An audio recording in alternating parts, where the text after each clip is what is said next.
जे ऐकून मित्रांनो डेली ब्लॉगचा आपला 67वा दिवस. तर आपल्या ब्लॉगची सुरुवात झाली. आपल्या भाईने नाश्ता आणलेला. तर भाई काय ऐकतंय का नुसता घासावं, घासळीत व्हायचा. अगं होय, नुसता घासावं. मग आपला शेट गेलता गोव्याला. गोव्याला गेलता केलता व्हिडिओ कॉल भाईने. त्याच्याशी बोललो मग झाला बोलून. त्याचं मग आपला पाऊच दुकान होतं. मग संध्याकाळचे भाई बोलतोय भेल खायचे. मी बोललो, "चल ना बिंदास." भाई बोलतोय, "नको ब्लॉग मी मला घे." आपण काय काय ऐकणार का घ्यायला?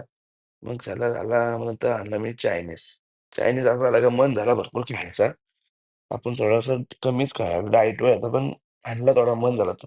नंतर शेटनी पान असा घशात दरपलेला का बाबा बघा नको. बाईने अख्खाच्या अख्खा पान टाकला घशात म्हणून लाजो होता इकडे चेहरा फिरवायला. मग झाला सर्व का पान बिन खाल्ला भाई बोलतो, "चला घरी निघू चल" बोलतोय. मग निघालो घरी. भाईने पान खाल्लं तर भाईला आलती पूर्ण ताकद. ताकद आली मग आम्ही निघालो घरी. चला मग भेटू नेक्स्ट ब्लॉगमध्ये. चला.